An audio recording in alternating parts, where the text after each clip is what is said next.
జై శ్రీరామ్. ఏంటి ఎప్పుడు కూడా వెల్కమ్ టు ఐ డ్రీమ్ అనో లేకపోతే నా పేరు సురేఖ అనో పలకరించే అమ్మాయి ఇవాళ కొత్తగా జై శ్రీరామ్తో అందరికీ వెల్కమ్ చెప్తోంది అనుకుంటున్నారా?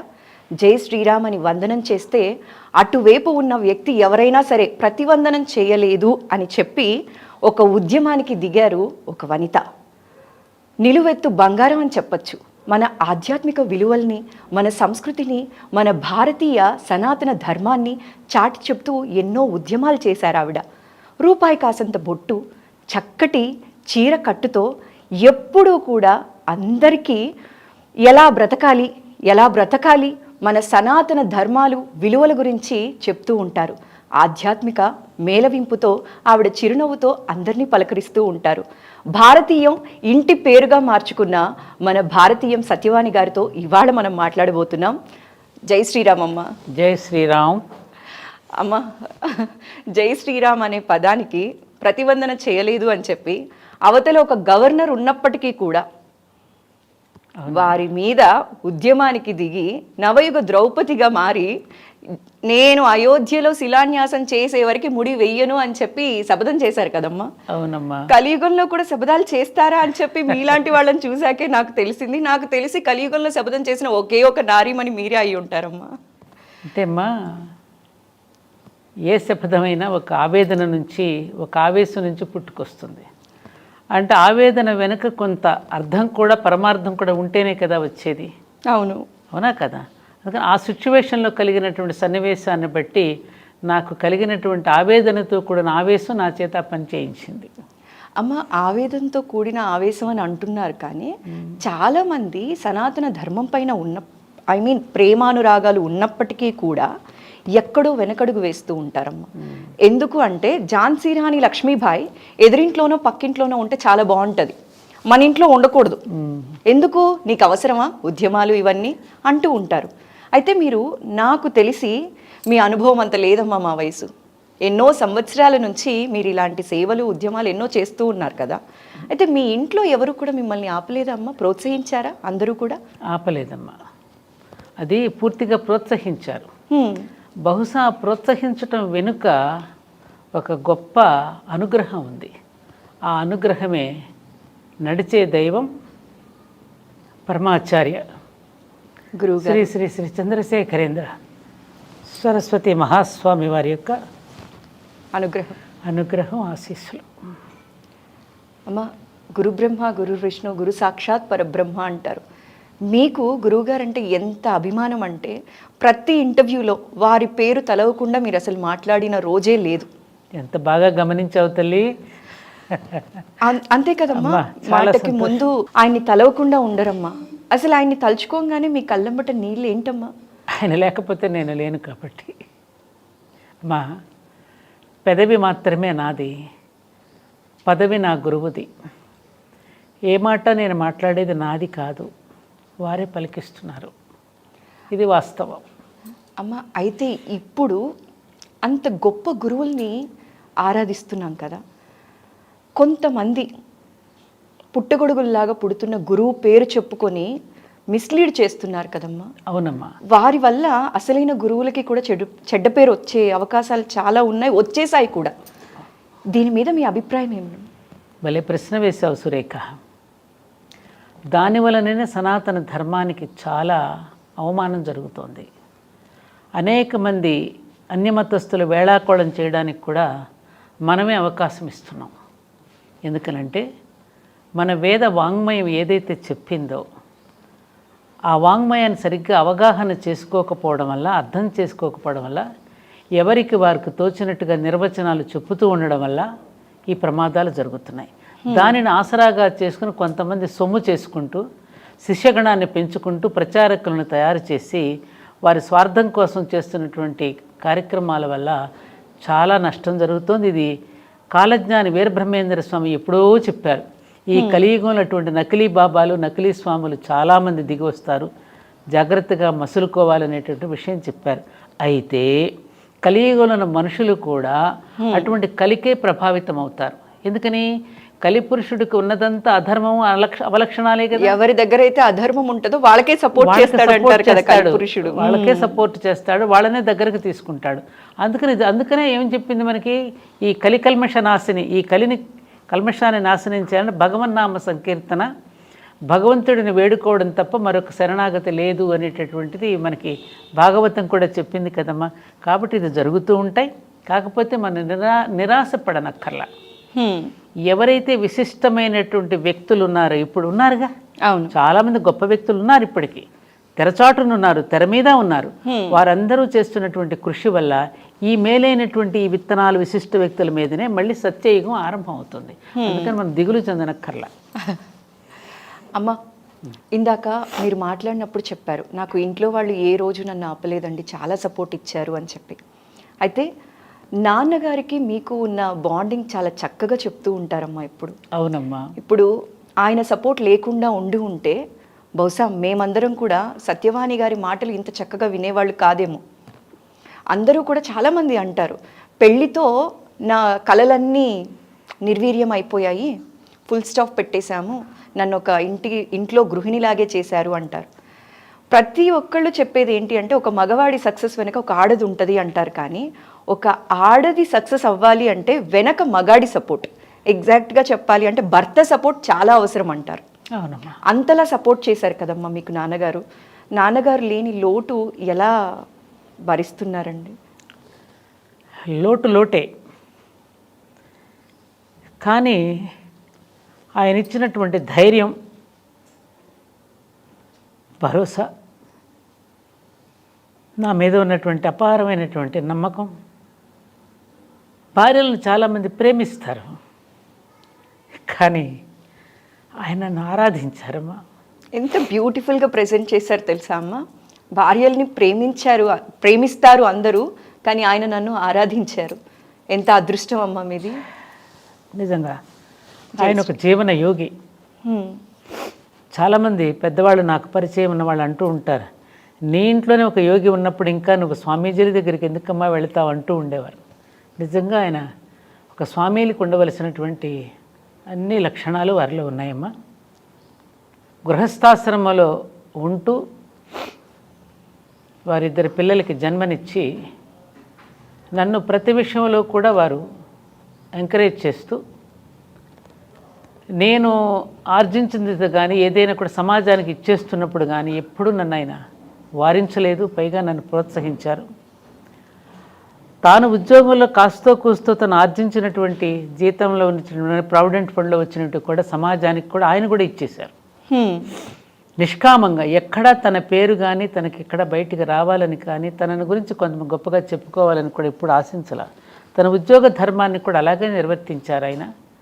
తనకి మెడల్స్ వచ్చినా కూడా నాకు కూడా కనీసం చెప్పేవారు కాదు. అటువంటి వారిని, ముఖ్యంగా ఆయన అలా ఉండడానికి గల మూల కారణం, వారికి 14 సంవత్సరాలు అప్పుడు ఆయనకి చదువు పూర్తయి 16 సంవత్సరంలో ఇంజనీరింగ్లో జాయిన్ అయ్యారు ఆయన. మా మామగారు కూడా ఇంజనీర్, ఒక్కరే కొడుకు. మా అత్తగారు 12 భాషలు మాట్లాడేవారు. 12 భాషలు. చాలా అందమైన యువతి ఆవిడ. సాధారణంగా 5 భాషలు మాట్లాడితేనే వారికి మెదడు చాలా షార్ప్ గా పనిచేస్తుంది అని అంటారు. అవును. 12 భాషలు అంటే, ఎందుకంటే వీరు సెంట్రల్ గవర్నమెంట్ జాబ్ అవ్వడం వలన మా మామగారికి అన్ని స్టేట్స్లో ఉద్యోగం చేస్తూ వారికి అన్ని భాషలు వచ్చి, మదర్ టంగ్ హిందీ. వీరు సెటిల్ అనమాట. వీళ్ళంతా జబల్పూర్లో, భోపాల్లో పుట్టారు మా శ్రీవారు. అలా వాళ్ళు ఉండడంతో సడన్గా మా మామగారు చనిపోవడంతో మా అత్తగారు చిన్నప్పటి నుండే ఆయన ఇంట్లో ఉన్నప్పుడు ప్రతి నెల పౌర్ణమి నాడు ఆయన చేత సత్యనారాయణ స్వామి వ్రతం చేయించేవారట, ఒక్కడనే కూర్చోబెట్టి. ఓకే. ఆ చిన్నప్పుడు సత్యనారాయణ స్వామి వ్రతం చేయటం వల్ల సత్యాన్ని వ్రతంగా ఎలా ఆచరించాలి, సత్యమే నారాయణ స్వరూపం అనేది తెలుసుకున్నటువంటి వారే ఏనాడు ఆయన అబద్ధం అనేది ఆడేవారు కాదమ్మా. నేను వారి జీవితంలో జరిగిన కొన్ని సంఘటనలు చూసి నేనే ఆశ్చర్యపోయిన సంఘటనలు ఎన్నో ఉన్నాయి. ఇలా కూడా ఈ కలియుగంలో ఒక మనిషి ఉండగలడు దేనికి ప్రభావితం కాకుండా అనేది చాలా సంఘటనలు ఉన్నాయి. మీరు చెప్తుంటే నాకే చాలా వండర్ లాగా కనిపిస్తోందమ్మా. వ్రతం అంటే కూర్చున్నావా, మాకేదన్నా కోరిక ఉందా, ఇది తీరిపోవాలి స్వామి అని కోరుకుంటారే తప్ప అందులోని ఆంతర్యాన్ని పట్టుకోవడం అనేది చాలా తక్కువ మంది చేస్తారు. ఒకసారి ఎందుకు, నా పెళ్ళైన కొత్తలో మేము విశాఖపట్నం ట్రాన్స్ఫర్ అయ్యాం. ఎవరిది మా ఇంట్లో ఒక కార్బన్ పెన్సిల్ వచ్చి పడింది. ఇంట్లో ఎవరు తెచ్చి పడేశారో పిల్లలు ఆడుకుంటూ తెచ్చారు. ఓకే. ఇదేంటి కార్బన్ పెన్సిల్, ఇది గవర్నమెంట్ పెన్సిల్స్ ఏవి మంది ఇంట్లో ఎందుకున్నాయి, తను తెచ్చారని అనుకుంటారేమని కంగారు పడిపోయి ఆ పెన్సిల్ని బాయిలర్లో వేయించారు నా చేత. అంటే అంత నిబద్ధత అనమాట, అంత నిబద్ధత కలిగినటువంటి. ఇప్పటికీ ఎంఈఎస్ ఆఫీస్కి వెళ్తే అక్కడ ఉన్న వాళ్ళందరూ అమ్మో సార్ అమ్మ నిలువెత్తు ధర్మం అమ్మ ఆయనని చెప్తూ ఉంటారు. అట్లాంటి గొప్ప ఒక జీవన యోగి అమ్మ చంద్రశేఖరరావు గారు. వారికి ధర్మపత్నిగా నేను ఉండడం అనేది అది ఏ పూర్వజన్మ సుకృతమో. మీరు నాన్నగారికి దొరకడం ఆయన అదృష్టం, ఆయన మీకు దొరకడం మీ అదృష్టం. ఆది దంపతులమ్మ మీరిద్దరూ కూడా. ఒకసారి ఒక ఆలయంలో పూజ జరుగుతుంటే సత్యవాణి దంపతులు అని పిలిచారు పంతులు గారు. జనరల్గా వారి పేరు ముందు చెప్పాలి కదా, వారికి తెలియదు. వారు ఎక్కడ వెనక కూర్చుని ఉన్నారు. అప్పుడు వెంటనే మా పాప చిన్నమ్మాయి, అదేమిటి నాన్న మీకు కోపం రాలేదా, ముందు మీ పేరు చెప్పకుండా అమ్మని పిలుస్తూ ఉంటా. అదేమిటమ్మా తప్పే ఉంది దానిలో, వాళ్ళకి నేను తెలియదు కదా, అమ్మ తెలుసు, అమ్మ చేస్తుంది కాబట్టి అమ్మని పిలుచుంటారు. అంటే మేల్ ఈగో అనేది జనరల్గా సాధారణంగా వాళ్ళకి అహం ఉంటుంది. అవును కదా, అలాంటిది కూడా ఎక్కడ ఎప్పుడు ఎన్నడూ ప్రదర్శించలేదు ఆయన. పుణ్యం కొద్ది పురుషుడు అంటారమ్మా, అందుకే మీరు ఎంతో పుణ్యం చేశారు కాబట్టి అలాంటి గుర్తు చేస్తే నాకు నిజంగానే చాలా దుఃఖం కాదు, అటువంటి గొప్ప మహానుభావుడికి భార్యనైనందుకు. ఆయన భౌతికంగా మీతో పాటు లేకపోయినా ఆయన ఆశీస్సులు ఎప్పుడూ మీతోటే ఉంటాయి. అందుకే నుదుటన నేను ధరించేది ఆ విభూతి ఆయనకి ప్రత్యేక, కుంకుమ అమ్మవారికి ప్రత్యేకగా రెండూ ధరిస్తున్నాను. అందుకే అమ్మ ఆయన అక్కడే ఉన్నారమ్మా. ఇప్పుడు మీరు అన్నారు కదమ్మా, ఇది కూడా చాలా సెన్సిటివ్ క్వశ్చన్. నేను అడగాలి అని ఉన్నా కూడా సెన్సిటివ్ క్వశ్చన్స్ నేను మామూలుగా అడగచ్చు. అయితే ఇప్పుడు ఏంటి అంటే అమ్మ, ఇప్పుడు మీరు అన్నారు నాన్నగారు లేకపోయినా మీరు చక్కగా కుంకుమ ధరించారు. కానీ చాలామందికి తెలియని విషయం ఏంటి అంటే కుంకుమ పెట్టుకోరు, పెట్టుకుంటే అదేదో పాపం చేసినట్టు చూస్తారు. దీని మీద మీరు చాలాసార్లు మాట్లాడారు కూడా. చాలా మీలాంటి వాళ్ళు ఇలా చేయడం వల్ల అట్లీస్ట్ నెక్స్ట్ వాళ్ళు కరెక్ట్గా ఉంటారు. అది ఆదర్శంగా తీసుకోవాలి. మంచి ప్రశ్న వేసావు నువ్వు అనుకోకుండా. దీనికోసమే నాన్నగారు ఇదైపోయినటువంటి 2-3 నెలల సమయంలోనే కంచి నుంచి నాకు 2 పండితులు మిడ్నైట్ అమ్మ 11 గంటలకు వచ్చారు. ఓకే.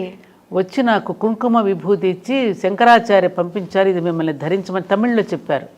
ఈ కుంకుమ మీరు శివగామి, మీరు కుంకుమ ధరించడం వల్ల మిగతా స్త్రీలందరూ కూడా ధైర్యంగా పెట్టుకుంటారు అని మీకు పంపించారు స్వామి అని చెప్పి నా దగ్గర ఆ వీడియోస్ మీకు పంపిస్తా, వీలైతే మీరు చూడండి ఖచ్చితంగా. అది ఎందుకనంటే అమ్మా, ఇది ఎక్కడా కూడా లేనటువంటిది. శాస్త్రంలో ఎక్కడా కూడా మంగళసూత్రం మెట్టెలు తీసేయమన్నారే కానీ కుంకుమ ఇవి వాడకూడదని చెప్పలేదు. ఒకటమ్మా, ఇంకోటి అది కూడా అడుగుతున్నా నేను ఒక క్వశ్చన్. మంగళసూత్రం విషయం కూడా, మంగళసూత్రం కట్టేటప్పుడు వరుడు ఏమని అంటున్నాడు, నువ్వు 100 ఏళ్ళు జీవించు అంటున్నాడు. నీవు 100 ఏళ్ళు జీవించమని వేసేటటువంటి మంగళసూత్రాన్ని అది కూడా అసలు ఎందుకు తీసేయాలి నేను అడుగుతున్నాను. Just question. అర్థం ఏమిటి ఇక్కడ కదమ్మా? నా జీవితానికి అర్థము పరమార్థము నువ్వు లేకపోతే నేను లేను. అమ్మవారు లేకపోతే పరమశివుడు కూడా లేడు కదా. శివశక్తియో యుక్తో శక్తి ప్రభావితం అనేది ఉంది కదా మనకి. ఆ శక్తి లేకపోతే అయ్యవారు కూడా లేరనేది. అలాంటి 100 ఏళ్ళు నువ్వు జీవించమని తను ఆశీర్వదిస్తూ మెడలో మాంగళ్యం కడుతున్నప్పుడు ఈ కర్మేంద్రియాలన్నీ బాడీలో ఉన్నాయి, జ్ఞానేంద్రియాలన్నీ తలకాయలో ఉన్నాయి. ఈ తలకి మొండానికి మధ్యలోనే మెడకాయ ఉంది. ఈ మెడకాయలు అది ధరించడం వల్ల ఏమవుతుంది, గుర్తు చేస్తోంది తన ధర్మాన్ని. అవునా? అవునమ్మా. ఇప్పుడు మీరందరూ ఒక ఐడెంటిటీ కార్డు పెట్టుకుంటారు కదా మెడలో, అలాగే ఒకటి పెట్టుకున్నాం కదా, దానివల్ల అది కూడా అసలు తీసేయాల్సిన అవసరం ఏముంది? ఆయన ఎక్కడికి వెళ్ళాడు? ఇది ఎవరినైనా నాకు ఆన్సర్ చెప్పమనండి. ఎక్కడైనా ఉందా? నాకు ఇలా ఏ శాస్త్రంలోనే ఉందా? శాస్త్రం చెప్పిందట, ఇది మాత్రమే తెలుసు, ఏ శాస్త్రమో తెలియదు. వేదాలలో ఋషులు ఎక్కడ చెప్పలేదుగా. ఋషులు చెప్పింది మనకి ప్రమాణమా, మనుషులు చెప్పింది మనకి ప్రమాణమా? ఓకే. కానీ ఇలాంటివి విన్నప్పుడు చాలా సంతోషం అనిపిస్తుందమ్మా. ఎందుకంటే ఆధ్యాత్మికతలో బాగా రాణించిన వాళ్ళు కావచ్చు, గురువులు కావచ్చు, ఇలాంటి వాళ్ళు ఇదే శాస్త్రం ఇదే పాటించాలి అని అంటారే కానీ మనసుకి నచ్చింది చెయ్యండి అని చెప్పి మీరు చెప్తూ ఉంటారు చూసారా, ఇది చాలా కాన్ఫిడెన్స్ క్రియేట్ చేస్తుందమ్మా. అందరూ ఆధ్యాత్మికతకి దగ్గర అవుతారు. ఇప్పుడు 10 మంది కూర్చున్నప్పుడు కొంతమంది బొట్టు పెట్టినట్టు ఇట్లా గబుక్కున వెనక్కి నాకు ఎంత బాధ అనిపిస్తుందో. 10 మంది మీద అమ్మాయిని అవమానం చేసినట్టేగా. ఆమె ఎందుకు అలా కనపడాలి అసలు? లేనట్టుగా ఎందుకు కనపడాలి అంటే ఇతరులు ఇంకొక రకంగా చులకనగా చూసి వాళ్ళు ఇంకో అవకాశం తీసుకోవడం కోసమా? మగదిక్కు లేరు అనుకున్నప్పుడు వాళ్ళ మీద దాడి చేయడం కోసమా ఇదన్నీ ఎందుకు పెట్టారు? ఇది కరెక్ట్ కాదు కదా. గంగా భగీరథి సమానురాలని చెప్పి ఆవిడని సంబోధించారు కదా. గంగ అంతటి పవిత్రురాలని చెప్పారు కదా. అవును. పసుపు ఎంత పవిత్రమో అది అంతే పవిత్రం కూడా పసుపు అక్కర్లేదు ఆవిడకి. ఇప్పుడు మెట్టెలు ఎందుకు పెడుతున్నారు? సంతాన ఉత్పత్తికి కావలసినటువంటి ఒక సిస్టమ్, నర్వస్ సిస్టమ్ అక్కడ ఉంది కాబట్టి, దాని వెనక ఒక సైన్స్ ఉంది కాబట్టి ఇంక అక్కర్లేదుగా. ఇక గర్భసంచితో సంబంధం లేదు కాబట్టి తీసేశారు. అలాగే గాజులు కూడా ఎందుకు వేసుకుంటున్నారు? ఈజీ డెలివరీ కోసం అని చెప్పి మన పెద్దవాళ్ళు ఆ నరాలని ఆ విధంగా ఒత్తిడి తరుగుతూ ఉన్నప్పుడల్లా గర్భసంచి చక్కగా విచ్చుకుని బేబీ ఈజీగా సులభంగా ప్రసవం అవ్వడానికి కావలసిన సైన్స్ను పెట్టారు. ఇంకా అది లేనప్పుడు అక్కడ ఎందుకు తీసేసింది అని తనకు తానుగా తీసిందాన్ని ఎవరో బలవంతంగా తీయడం ఎందుకు? ఉంచుకోవాలంటే ఉంచుకుంటుంది, తీసేయాలంటే తీసేసుకుంటుంది. అది ఇష్టం వాళ్ళది, ఇష్టం వాళ్ళది. వయసును బట్టి. ఎందుకంటే కొన్ని పద్ధతులు, కొన్ని నియమాలని సమాజ హితం కోసమని కొన్ని పెడితే దాన్ని ఛాందసంగా తీసి వాడిని అవమానపరచమనా? ఎంత చక్కగా మాట్లాడారమ్మా. ఇది కదమ్మా మా జనరేషన్కి కావాల్సింది. అదమ్మా తోటి స్త్రీని అవమానించడానికా ఇది పెట్టింది? అవమానించేది శాస్త్రం ఎలా చెప్తుందమ్మా? అది శాస్త్రం ఎలా అవుతుంది అవమానించినప్పుడు? అలాంటి శాస్త్రాలు నాకు అక్కర్లేదన్నాడు స్వామి వివేకానంద కూడా. మనుషుల్ని దగ్గర చేసేది శాస్త్రం అవుతుంది తప్ప దూరం చేసేది శాస్త్రమా అమ్మా? మనిషిని బాధ పెట్టేది, మనసుని బాధ పెట్టేది. ప్రవాహంలో రెండు కట్టెలు కలుస్తున్నాయమ్మా, మళ్ళీ అదే ప్రవాహంలో 2 కట్టెలు విడిపోతున్నాయి అంతే. ఇందులో ఏముంది విచిత్రం? కలిసి జీవించాం, మళ్ళీ విడిపోతాం. పైగా ఎందుకు విడిపోతాం? ఇక్కడ ఒక్క విషయం తెలియాలి మనకి. ఇవాళ ఉన్నటువంటి సమాజానికి తెలియవలసిన విషయం ఏంటంటే భారత స్త్రీ యొక్క గొప్పతనం. తనకంటే వయసులో పెద్దవాడిని వివాహం చేసుకుంటుంది. ఎందుకు? అప్పటికే ఆవిడ మెంటల్లీ మెచ్యూర్ అయి ఉంటుంది. చేసుకోవడం ద్వారా తను ముందు వెళ్ళిపోతాడు. తను ఎందుకు ఉండాలి ఇక్కడ? పిల్లల కోసం ఉండాలి. ఓకే. అందుకు ఆవిడ సిద్ధపడి ఆ అవమానాలు భరించి కూడా ఈ భూమి మీద ఉంటుందంటే ఆవిడ 2 చేతులు ఎత్తి నమస్కరించొద్దమ్మా? ఆ స్త్రీకి ఖచ్చితంగా నమస్కరించాలా లేదా? ఆవిడ అవమానిస్తావా, నమస్కరిస్తావా? ఇంత త్యాగం చేసి ఇంత ఇదిగా ఉండి భూమి మీద అన్ని బిడ్డల కోసం ఉంటున్నప్పుడు ఆవిడ మరింత ప్రేమగా చూసుకోవాలి, మరింత గౌరవంగా చూసుకోవాలి కదా. ఆవిడకి మరింత ఆదరణ ఇవ్వాలి కదా. అలా ఆదరించవలసిన స్త్రీని అవమానపరిస్తే అది శాస్త్రం ఎలా అవుతుంది? చాలా బాగా చెప్పారమ్మా. శాస్త్రం అంటే మనసుకి ఆనందాన్ని ఇవ్వాలి, సంతోషాన్ని ఇవ్వాలి తప్ప గుచ్చి గుచ్చి బాధ పెట్టేది అవ్వకూడదు. శాస్త్రం పేరిట ఎవరు కూడా బాధపడకూడదు అనే విషయాన్ని ఎంత బాగా చెప్పారమ్మా. ఏ దేశంలో ఎక్కడ లేదు. నార్త్ ఇండియాకి వెళ్ళండి, నార్త్ ఇండియాలో అసలు ఎక్కడ అట్లాంటి అవమానమే జరగదు. అలాంటి వాళ్ళని ఎక్కువగా ఆదరిస్తారు. అమ్మ, ఇప్పుడు మీరు శిలాన్యాసం చేశారు. శిలాన్యాసం జరిగే వరకు నేను జడ ముడియను అని చెప్పి మనం ఇందాక మాట్లాడుకున్నాం. అయితే ఇప్పుడు అయోధ్యకి వైభవం వచ్చేసిందనే చెప్పాలి. అద్భుతంగా. మీరు ఎలా ఫీల్ అవుతున్నారమ్మా? చాలా సంతోషంగా ఉంది, మహదానందంగా ఉంది. కాకపోతే అది రేపు ధర్మోద్ధరణకి ఏదైతే మనం శంకుస్థాపన చేసుకున్నామో ఆ రోజున ధర్మోద్ధరణ కోసం శంకుస్థాపన జరిగింది. ఓకే. ఎందుకంటే ఇది కలియుగం ఇందాక అనుకున్నాం కదా. మళ్ళీ ధర్మ సంస్థాపన మళ్ళీ జరగాలి. రేపు జనవరి 22వ తేదీన బాలరాముడిని ఎప్పుడైతే మనం అక్కడ ప్రతిష్టాపన చేసుకున్నామో ఆ రోజు నుంచి పాలకులు పాలితులు కూడా ధర్మం వైపుకు అడుగు వేసేటటువంటి రోజుగా మనం భావించాలి. అలా జరగనప్పుడు ఆ భవనాలు కూడా వృధా అవుతాయి అనేది నా అభిప్రాయం. ఆలయ నిర్మాణం దేనికోసం? వ్యక్తిత్వ నిర్మాణం కోసం. వ్యక్తిత్వ నిర్మాణం ద్వారా జాతి నిర్మాణం అవుతుంది. జాతి నిర్మాణమే కదమ్మా కావాలి. ప్రపంచం శాంతిని కానీ దేన్ని సుఖాన్ని కానీ పొందగలిగేది. కాబట్టి అటువంటి దిశగా మనం వెళ్ళగలగాలి అనేటటువంటిది నా యొక్క కోరిక. తప్పకుండా అదే జరుగుతుందని మనం ఆశిద్దాం. అదే జరగాలి కూడా. రాములు వారి కృప ఆయన అనుకుంటే జరగంది ఏముంది? ఇప్పుడు ద్రౌపదిని అవమానపరిచినందుకే కదా ఆమె కురులు ముడవనని ఎందుకు శపథం చేసింది? మళ్ళీ ధర్మ సంస్థాపన కోసం స్త్రీని ఎక్కడైతే అవమానపరుస్తారో అలా అవమానపరచకూడదనే కదా సీతమ్మని అవమానపరిచినప్పుడు యుద్ధం జరిగింది, ఒక స్త్రీ ద్రౌపదిని అవమానపరిచినప్పుడు యుద్ధమే జరిగింది. ఇప్పుడు కూడా అంతే. మన భారతదేశంలో కూడా ఎంతమంది స్త్రీలు అవమానపడుతున్నారు. ఆనాడు ఒక్క ద్రౌపది ఉంటే ఇవాళ వాడవాడలా ద్రౌపదులు ఉన్నారు, వాడవాడలా సీతమ్మ తల్లులు ఉన్నారు దేశంలో. మరి అటువంటి పసిపిల్లల మీద కూడా అత్యాచారాలు జరుగుతున్నాయి. మళ్ళీ ధర్మ సంస్థాపన అక్కడ జరగకపోతే ఆలయాన్ని మరి ఏం చేస్తారు? వేళాకోళం చేయబడదు, హేళన చేయబడదు. అసలు ఎట్లమ్మా ఈ కలియుగంలో మనం చూసినట్లయితే మీరు అన్నట్లు చిన్నపిల్లల మీద అత్యాచారాలు ఇలాంటివన్నీ చూసినప్పుడు విన్నప్పుడు ఎలా అనిపిస్తుందమ్మా? వీటిని ఏం చేస్తే తగ్గించగలం అంటారు? బోల్డ్ అని చట్టాలు వచ్చాయి, పోలీస్ వాళ్ళు ఇవ్వాల్సిన సెక్యూరిటీ ఇస్తున్నారు, అవేర్నెస్ ఉంది, కంటికి రెప్పలా కాపాడుకుంటున్నారు పిల్లల్ని కావచ్చు, అమ్మాయిల్ని కావచ్చు. అయినా కూడా ఇవేవో రోజు రోజుకి అత్యాచారాలు అనేవి పెరుగుతూనే ఉన్నాయి. సో ఎట్లా తగ్గుతుంది? దీనికి కారణం ఒకటే సురేఖ, మనకు ఆర్ష వాంగ్మయం ఏదైతే ఉన్నదో, మన ఋషులు ఏదైతే దర్శించి మనకు అందించారో ఏమ్మా, ఏదైతే అందించి ఒక జీవన విధానాన్ని మనకి ప్రవేశపెట్టి ఒక ఏర్పాటు చేసి ఒక మార్గాన్ని వేసి వెళ్ళారో, ఆ మార్గం నుంచి మనం దారి తప్పేశాం, దారి తప్పిపోయాం. దేశం అంటే ఏమిటి? దేవుడు. ప్రజలంటే ఎవరు? దేవతలు. దేవతలే దారి తప్పేశారు. దేవతలే దారి తప్పేస్తే ఏమవుతుంది? సృష్టికే ప్రమాదం కదా, ప్రపంచానికే ప్రమాదం కదా. అలా ఆ వాంగ్మయం ఏదైతే మనకు అందించారో దానిని మనం పక్కకు నెట్టేశాం, పక్కకు పెట్టేశాం. పాఠ్యాంశాలలో లేదు, తల్లిదండ్రులు పిల్లలకు బోధించేటువంటి పద్ధతి లేదు. ఇంగ్లీషు చదువుల కోసం పరుగులు పెడుతున్నాం, డాలర్లు సంపాదించడానికే మానవ జన్మ అన్నట్టుగా మనం ప్రవర్తిస్తున్నాం. కుటుంబ భాష పిల్లలకు నేర్పట్లేదు, రూపాయి విలువని గురించే చెప్తున్నాం. దాని వలన ఇవన్నీ కూడా వస్తున్నాయి. కాబట్టి మళ్ళీ ఆర్ష వాంగ్మయాన్ని మళ్ళీ మనందరం బూజు దులిపి అవన్నీ కూడా చదివి దాని పరమార్థాన్ని నేటి తరానికి చెప్పగలిగి లేకపోతే మళ్ళీ దారిన పడుతుంది. ఇప్పుడు చూడండి, నిన్న నేను చూసాను ఒక సీరియల్లో, రాధాకృష్ణ సీరియల్లో, శ్రీకృష్ణుడు కొడుకు సాంబ, వాడి తల్లి జాంబవతి తండ్రికి చెప్పకుండా చాటుమాటుగా అన్ని ఇస్తూ ఉంటుంది, అన్ని శక్తులు వాడికి ప్రసాదిస్తూ ఉంటుంది.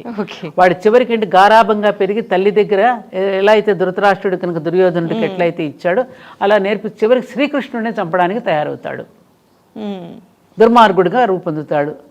మరి ఇది వాళ్ళ నేటి పిల్లలకి చెప్పాలిగా, రేపు తల్లులు తెలుసుకోవాలిగా. ఎక్కడ తెలుసుకుంటున్నారు? ఈ కథలు ఎక్కడ వినపడుతున్నాయి మనకి? అక్కడక్కడ పాపం చాలామంది ప్రవచకులు చెప్తున్నారు, చాలా ప్రయత్నాలు అయితే జరుగుతున్నాయి. మనకంటే విదేశాల్లో ఎక్కువ ప్రయత్నాలు జరుగుతున్నాయి. మన విలువ మనకి తెలియడం, అక్కడ వాళ్ళు మన సంపదని బాగానే వాడుకుంటున్నారు. ఇప్పుడు సీతమ్మ అంటుంది, ఆ చాకలివాడు, అయ్యో నా వల్ల నేనమ్మా ఇదంతా జరిగింది, నన్ను క్షమించమంటే, భద్రా నీ తప్పు కాదయ్యా, ఈ సమాజంలో నువ్వు కూడా ఒక భాగమే, ఈ స్త్రీని ఎలా గౌరవించాలో ఈ సమాజం నీకు నేర్పలేదు కాబట్టి తప్పు చేశావు అనింది. మరి స్త్రీని గౌరవించటం ఎలాగో మన పిల్లలకు మనం నేర్పామా? నేర్పుతున్నామా? నేర్పే బాధ్యత పేరెంట్స్ తీసుకోవాలని ఆ పద్యాలు మనకు నేర్పే. అన్యకాంత లడ్డంబైన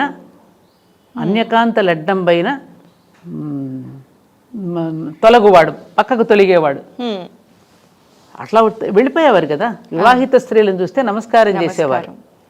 వివాహిత స్త్రీలను అనబడేటట్టుగా మనం ఉంటున్నామా అమ్మా? ఈమె వివాహిత అనేటట్టుగా మనం ఉంటున్నామా? బొట్టులు పెట్టుకోవట్లేదు, గాజులు వేసుకోవట్లేదు, మెట్టలు ధరించట్లేదు, మాంగళ్యం కూడా లేదు. ఇవాళ ఎవరికి మ్యారేజ్ అయ్యిందో ఎవరికి తెలియట్లేదు. అవివాహిత మీద కూడా అత్యాచారం జరిగింది. అట్లా అని నేను పొరసగా చెప్పడంలా, అలాంటి వాటికి అవకాశం మనం ఎందుకు ఇవ్వాలి అంటున్నాను నేను.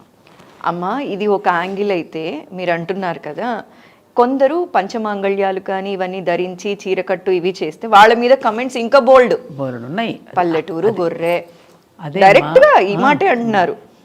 దానికి తోడు అట్లాంటి మాటల్ని మరీ మీడియాలో కూడా సినిమాల్లో కూడా ప్రోత్సహిస్తున్నారుగా, కొన్ని కార్యక్రమాల్లో వేషధారణలపై వాటిని ఎంటర్టైన్మెంట్గా చూస్తున్నారుగా.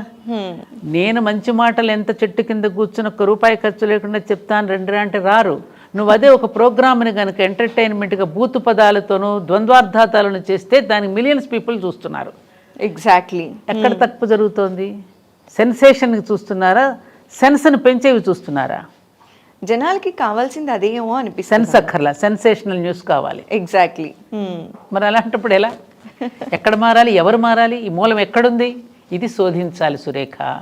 ఆ మూలాన్ని ఛేదించి ఎక్కడ మూలంలో తప్పు జరుగుతుందో మూలాన్ని పరిశుద్ధం చేస్తే అప్పుడు మిగతా శాఖలన్నీ పరిశుద్ధం అవుతాయి. మీరు అన్నారు తల్లిదండ్రులు పిల్లలకి చెప్పాలి, కూర్చోబెట్టాలి అని. తల్లిదండ్రులకే టైం లేదు, మా పిల్లల మంచి జీవితం కోసం మేము పరిగెడుతున్నాం అండి, సంపాదిస్తున్నాం అంతే తప్ప ఇక్కడ సంస్కారం నేర్పిస్తున్నారు కాదమ్మా. గ్రాండ్ పేరెంట్స్గా మాలాంటి వాళ్ళమే గ్రాండ్ పేరెంట్స్గా పిల్లలకి చెప్తే కూడా పేరెంట్సే అంటున్నారు ఈ కాలం ఇంతేనమ్మా, ఈ కాలం పిల్లలు ఇంతే, నువ్వు అనవసరంగా కోప్పడకు అనేటటువంటి పరిస్థితులు వచ్చినాయి. భలేవారు, గ్రాండ్ పేరెంట్స్ ఉన్న వాళ్ళని అదృష్టవంతులుగా పరిగణించాలి. న్యూక్లియర్ ఫ్యామిలీస్ అయిపోయాయి అన్ని. అక్కర్లే, వాళ్ళు ఓల్డ్ ఏజ్ హోమ్స్ ఉన్నాయిగా. గ్రాండ్ పేరెంట్స్ అంటే ఎవరు కూడా అలో చేయట్లేదు. అసలు ఏం మాట్లాడాలో మనకి తెలీదు. ఈ టాపిక్స్ మాట్లాడితే ఎటో వెళ్ళిపోతాం ఇక. అమ్మా, మీరు గోహత్య మహాపాపం అన్న విషయం మనందరికీ తెలిసిందే. అయితే భారతదేశంలో గోహత్యలు పెరుగుతున్న సమయంలో రోజుకి కొన్ని వందల్లో జరిగాయి. ఆ టైంలో మీరు ఒక ఉద్యమం చేసి జైలుకు కూడా వెళ్ళారు కదమ్మా. అవునమ్మా. ఇది చాలా తక్కువ మాట్లాడలేదు, మీరు ఎక్కడా కూడా మాట్లాడలేదు. అవునమ్మా. అసలు అంటే ఉద్యమాలు, ఆడవాళ్ళు ఉద్యమాల వరకు చేయడమే ఒక లెవెల్, బయట రావటం మాట్లాడడం. ఉద్యమం చెయ్యాలంటే మీరేం ఆలోచించరమ్మా, ఇలా వెళ్ళిపోతారా?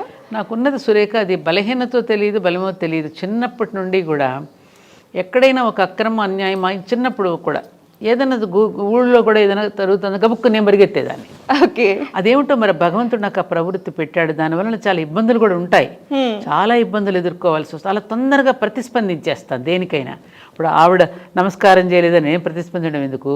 2500 గోవులు రోజు మిడిల్ ఈస్ట్ కంట్రీస్ పంపించేస్తున్నాడు అంటారే. గోమాత అంటే మనందరికీ ప్రాణం కదా. అటువంటి గోవుల్ని పైగా అప్పటికప్పుడు చంపడం కాదమ్మా, వాటిని వేలాడేసి వాడి మీద వేడి వేడి వేడి వేడి నీళ్లు పోసి కోసి అక్కడ హలాల్ మీట్ అంటే ఇష్టపడతారని దాని మాంసం కింద చేసి మిడిల్ ఈస్ట్ కంట్రీస్కి పంపిస్తూ ఉంటే రుద్రారంలో ఆ మెకనైజ్డ్ స్లాటర్ హౌస్, దాని మీద నేను 3 నెలలు నిరాహారంగా ఓన్లీ ద్రవం మాత్రమే తీసుకుని మొత్తం అన్ని గ్రామాలు తిరిగి పర్యటించి ప్రజలలో కొంత అవేర్నెస్ తీసుకురావడం. అక్కడ 700 మంది పోలీసులు ఉండగా నేను వెళ్ళి అక్కడ ధ్వజం పెట్టాను. 700 మంది పోలీసులు పహారా పెట్టారు అప్పుడు. అప్పుడు నేను బస్సులో వెళుతూ కనుక అక్కడికి వెళ్ళినందుకు నన్ను అరెస్ట్ చేసి అప్పుడు 4-5 డేస్ ఉన్నట్టున్నాను, గుర్తులేదు ఎన్ని రోజులు. అమ్మ, మానసికంగా అది చాలా పెద్ద క్షోభ కదమ్మా. నేను మంచి చేస్తే నాకు ఎందుకు ఇలాంటివన్నీ? ఇప్పుడు చాలా మంది సబ్జెక్ట్ మాట్లాడగలిగే శక్తి ఉంటుంది, సనాతనం పైన వాళ్ళకి చాలా పట్టు ఉంటుంది, కానీ ఎందుకు మాట్లాడదాంలే, మనం ఒకటి మాట్లాడితే 10 అంటారు. గరికపాటి గారి లాంటి వారి పైన, చాగంటి గారి పైన ఇలాంటి వాళ్ళనే వదలలేదమ్మా. చూడమ్మా, వాళ్ళు లిటరలీ ప్రెస్ మీట్ పెట్టి కళ్ళమ్మట నీళ్లు పెట్టుకుని సారీ చెప్పారు. అవునమ్మా. అలాంటివి చూసిన తర్వాత ఎవరు వస్తారమ్మా ముందుకి మాట్లాడటానికి? మీరు కూడా అలాంటి ఉద్యమాల్లో పాల్గొన్నప్పుడు చాలా ఎమోషనల్ ట్రామా ఫేస్ చేసి ఉంటారు. ఎప్పుడైనా అనిపించిందమ్మా ఎందుకు నాకు ఇవన్నీ? ఒక్కసారి మాత్రం నేను చాలా బాధపడ్డాను. ఎప్పుడంటే అది మీకు గుర్తు చేస్తున్నాను. అయోధ్య రామ జన్మభూమి విషయము, అల్ కబీర్ మెకనైజ్ స్లాట్ మీద ఉద్యమం చేసినప్పుడు నేనేమి జైల్లో కూడా నేను చేస్తే జైలర్స్ అందరూ లోపల వచ్చి కూర్చుని నా చేత సత్సంగం చేసుకునేవారు. అవన్నీ గుర్తుని శివాభిషేకం చేయించారు. ఒక మాట అన్నారు తల్లులు, ఎంత గొప్ప సంస్కారం. అమ్మ, మా మీద కూడా చాలా అభాండాలు మోపబడి వచ్చిన వాళ్ళ స్త్రీలు వచ్చిన, కానీ మేము జైలు ఎంతైనా మేము పడతాం తల్లి, నువ్వు మాత్రం సుఖంగా ఉండాలమ్మా, నువ్వు ఆరోగ్యంగా ఉండాలమ్మా, నువ్వు జాగ్రత్తగా వెళ్ళి రామన్న సాగనంపింది మాత్రం నేను మర్చిపోలేనమ్మా. వాళ్ళు సామాన్య స్త్రీలమ్మ వాళ్ళంతా. వాళ్ళ మీద ఇట్లాగే అభియోగాలు మోపబడి వచ్చిన వాళ్ళే పాపం. నిజంగా నేరం చేసిన వాళ్ళు తక్కువ, నేరం చేయని వాళ్ళు కూడా ఉన్నారు. వాళ్ళందరూ కూర్చుని కాసేపు అలా భజన చేయటం అవన్నీ చేశాను నేను అక్కడ. అవన్నీ చూస్తే కూడా చాలా ఇది అనిపించింది. అక్కడెక్కడ నేను అసలు బాధపడలేదు, కానీ ఒక్క ఇన్సిడెంట్లో మాత్రం నా మనసు చాలా చాలా బాధపడింది. బహుశా అది నీకు కూడా తెలిసి ఉండవచ్చేమో. అది మనకి 2 రాష్ట్రాలు. అది విన్నానమ్మా, మీరు మాట్లాడింది సంచలనం అయిపోయింది. అది విమర్శ కూడా కాదు, సత్విమర్శ అని మనం చెప్పొచ్చు కదా. అంటే మీ ఒపీనియన్ మీరు చెప్పారు. ఎందుకంటే నేను పుట్టింది ఆంధ్ర, మెట్టింది తెలంగాణ. ఈ తెలంగాణకి కోడల్ని, ఆంధ్రాలో పుట్టాను. 2 నా తెలుగు రాష్ట్రాలే. పుట్టింటి కంటే అత్తింటిదే ఎక్కువ బాధ్యత ఉంటుంది. అవునా? అవును. పెరిగేది ఇక్కడ కాబట్టి మన వాళ్ళు, నా వాళ్ళు అనేటువంటి భావన ఉంటుంది. అప్పుడు నేను ఆ ఉద్దేశంతో నేను చాలా చక్కగా సంబోధిస్తూ, తమ్ముడు అంటూనే సంబోధిస్తూ, ఇలా వద్దు అని చెప్పి మహాభారతాన్ని కొంచెం సమన్వయపరుస్తూ 2 రాష్ట్రాలు మనం విడిపోవద్దు, మీరు 15 సంవత్సరాలు మనమే పరిపాలించుకుందాం కానీ ఇలా విడిపోవచ్చాం అనేటటువంటి అపప్రద మనం తెచ్చుకోవద్దు అనేది నేను ప్రేమపూర్వకంగానే చెప్పాను తప్ప నేను వేరేగా ఎక్కడ విమర్శించడం కానీ ఎవరిని తిట్టడం కానీ నాకు తెలంగాణ ప్రజలంటే చాలా ప్రేమని కూడా చెప్పాను. నిజంగా నాకు చాలా ప్రేమ, ఎందుకంటే నిష్కల్మషంగా ఉంటారు వాళ్ళు. ఎందుకంటే ఉన్నాం, మేము చూస్తున్నాం కదా, పెద్దవాళ్ళు ఎవరైనా పిల్లలు ఇద్దరు దెబ్బలాడుకుని విడిపోతామంటే ఏం చెప్తాం? ఇంట్లో తల్లి రే ఇద్దరు అన్నదమ్ములు కలిసి ఉండండి రా అనే చెప్తాం, కానీ విడిపోండి రా అని ఎవరైనా చెప్తామమ్మా? అదే భావనతో నేను చెప్పిన దానికి నా మీద చాలా భాండం వేశారు. 1000 ఎకరాలు నేను కబ్జా చేశానని వేశారు. తప్పమ్మ, 1000 ఎకరాలు ఎక్కడుంది అసలు? నీటి ద్వారా అది 3,500 కుటుంబాలమ్మ. దానిలో 3,500 కుటుంబాలకి గవర్నమెంట్ పర్మిషన్స్తోనే ఇళ్ళు కట్టుకుని, అన్ని పర్మిషన్స్ తీసుకుని కూడా ఇళ్ళు కట్టుకుని, అంత చక్కని డాక్యుమెంటేషన్తో అందరూ స్థలాలు కొనుక్కున్నారు. అందులో మేము, మా బంధువులు, మేము అందరం ఉన్నాం దానిలో. అందరం కలిసి వాళ్ళ తరపున నేను కూడా సుప్రీంకోర్టులో 1 ఆఫ్ ది ఫైటర్ని, 5గురిలో నేను కూడా ఒకదాన్ని. ఈ 3,500 కుటుంబాలని రక్షించుకోవడం కోసం అని చెప్పి మేము ఒక ఆర్గనైజేషన్గా ఫామ్ అయ్యి అందరం ఇది చేసుకుంటున్నాం. అందులో నా ల్యాండ్ కాదు, నా భూమి కాదు, నేను వేసిన లేఅవుట్ కూడా కాదు, అది నాకు సంబంధం లేనిది. కానీ సంబంధం లేకపోయినా నన్ను ఎంచుకున్నారు ప్రజలు. బురద చల్లటం. సత్యవాణి గారు అయితే సిన్సియర్గా పనిచేస్తారు, ఆవిడ మనందరి కోసం కష్టపడుతోంది అని చెప్పి నాకు అప్పగించిన బాధ్యతను నేను కమిట్మెంట్తో నేను పనిచేస్తున్నా. దానికి అక్కడ మన దేవాలయాలు ఉన్నది, స్వయంభూ దేవాలయం అక్కడ ఉన్నది, ధర్మపురి క్షేత్రం మియాపూర్లో మనది చిన్న మొదటి నుంచి ఉన్న దేవాలయమే. దానికొస్తే విస్తృతంగా చేసేసి దాన్ని ఇంకా మరింతగా ఆలయాలను కట్టించి మన దాన్ని ఒక ధార్మిక ప్రసార కేంద్రంగా దానిని తీర్చిదిద్దుకోవాలని ఒక సంకల్పంతో పరమాచార్య బ్లెస్సింగ్స్తో మనం చేస్తున్నాం. అక్కడికి వచ్చి నా మీద దారుణంగా వాళ్ళు, నేను నడుస్తుంటే పరిగెడుతున్నానని కెమెరాల్ని రకరకాలుగా తిప్పేసి చాలా ఇదిగా మాట్లాడారు. అందరి ముందు ఒక 40 మంది అడ్వకేట్స్ వచ్చి అక్కడ అన్ఫిల్డీ వర్డ్స్ మాట్లాడి రకరకాలుగా చేసిన దానికి మాత్రం అప్పుడు నా మనసు కలత చెందింది. కానీ నేను చిరునవ్వుతోనే స్వీకరించాను. కానీ ఇది ఆ రోజున నువ్వు పేపర్లోనూ టీవీలోనూ అంత ప్రసారం చేశావు, కోట్లాది మంది జనం చూసుంటారు, అది ఎంతమందికి అది నిజమని తెలుసు, అబద్ధమని తెలుసమ్మా? అది ఆరోపణని కొట్టి పడేసిన తరువాత ఆ న్యూస్ చాలా తక్కువ చూపించారుగా. అది తక్కువ, ఆరోపణలు మాత్రం ఎక్కువ చూపించారు. మరి అది ఆరోపణలు వేసేసిన తర్వాత ఎంతమందికి ఉంటుంది? కొంతమంది పాప నాది మీలాంటి వాళ్ళు ఏదైనా ఇంటర్వ్యూస్ చేస్తే పెడుతుంటారు కదా, దాంట్లో కొంతమంది కామెంట్స్ పెడతారు కదా. ఎవరో ఒకడు ఏదో డర్టీ కామెంట్ పెట్టినప్పుడు మనసు ఎంత బాధ అనిపిస్తుంది. వాడికి ఏం తెలుసు అని పెట్టాడు కామెంట్, వాడికి ఏం తెలుసు పాపం, నిజమే అనుకుంటాడుగా. ఈ వాస్తవాలు ఎంతమందికి తెలుస్తాయి? కాయిన్కి రెండో వైపు అని మీరు ఎప్పుడు అంటూ నా ఇంటికి వచ్చి చూడండి సురేఖ, మీరు తెరిచిన ఇల్లు ఏమీ ఉండవు నా ఇంట్లో. కాస్ట్లీ ఫర్నిచర్ ఉండదు, కాస్ట్లీ కారులు ఉండవు నా ఇంట్లో. చాలా తెరిచిన ఇంటికి తాళాలు కూడా వేసుకోను నేను. అలాంటి లైఫ్ నాది. ఇలా వస్తే అలా ఇచ్చేయడమే తెలుసు నాకు. అమ్మ, మీ గురించి మీకు దగ్గరగా ఉన్న వాళ్ళకి, మీకు సంబంధం ఉన్న వాళ్ళందరికీ తెలుసమ్మా, మీరు ప్రత్యేకంగా చెప్పాల్సిన అవసరం లేదు. కాదు, తెలుసు, చెప్తున్నా నేను. అది ఇప్పుడు ప్రతి మనిషి కూడా ఒక అభిప్రాయాన్ని, భావాన్ని స్వేచ్ఛగా చెప్తూ ఉంటే, భావస్వేచ్ఛ లేకుండా ప్రతి ఒక్కళ్ళ నోరు కట్టేద్దాం, ప్రతి ఒక్కళ్ళ మీద బురద చల్లేద్దాం అనేటువంటి ప్రవృత్తిని కనుక రోజు రోజుకి ఇట్లా పెంచుకుంటూ పోతే సమాజంలో రేపు ప్రశ్నించేవాడు ఎవరుంటాడు? రేపు సమాజం ఏమైపోతుంది? అసలు ప్రశ్నించేవాడే నాకు ఉండకూడదు అనుకుంటే ఎంత ప్రమాదం అది. ప్రశ్నించే వాళ్ళు కూడా ఇప్పుడు మీలాంటి మంచి చెప్పడం కూడా, నాట్ ఓన్లీ ప్రశ్నించే వాళ్ళే కాదు, మంచి చెప్పేవాళ్ళు కూడా ఉండకూడదంటే ఎట్లా? మంచే చెప్పనివ్వకపోతే ఇంకేం ప్రశ్నిస్తారు చెప్పమ్మా? అది ఒక్కటే నన్ను బాధ పెట్టింది తప్పమ్మా. అప్పుడప్పుడు నాకు కొంచెం ఎవరైనా అట్లా కామెంట్ పెట్టినప్పుడు కొంచెం మనసు బాధపడుతుంది. ఇప్పటికీ ఆ గాయం అలానే ఉందమ్మా? ఉంటుంది కదమ్మా సహజంగా. తప్పకుండా భగవంతుడు నన్ను నేను నిరూపించుకునే రోజు తప్పకుండా వస్తుందనేటటువంటి దృఢమైన విశ్వాసం నాకుంది. దానిలో అంత సత్యం ఉన్నది, దానిలో అంతటి పవిత్రత ఉన్నది, దానిలో అంత గొప్పతనం కూడా ఉన్నది. కాబట్టి తప్పకుండా అమ్మవారు, నేను నమ్ముకున్న నా దైవం ఎప్పటికైనా దానిని నన్ను ప్రూవ్ చేస్తుంది సమాజానికి. నాకు నమ్మకం. సీతమ్మ వారికే తప్పలేదమ్మా. మరి తప్పలేదు. పాండవులే కష్టాల పాలై అడవుల పాలై ఉన్నారమ్మా. అజ్ఞాతవాసం, అరణ్యవాసం చేసి, రామచంద్రుడే 14 ఏళ్ళు అరణ్యవాసం చేశాడు. మనమెంత తల్లి, ఇంకా వాళ్ళకన్నా చాలా సుఖంగా బ్రతకడలా మనం? బోలెడంత సుఖంగా బ్రతుకుతున్నాం వాళ్ళకంటే. కాబట్టి అది నేను పెద్ద ఇదిగా తీసుకొని, కాకపోతే అప్పుడప్పుడు మనిషిని కదమ్మా కొంచెం పించేస్తుంది.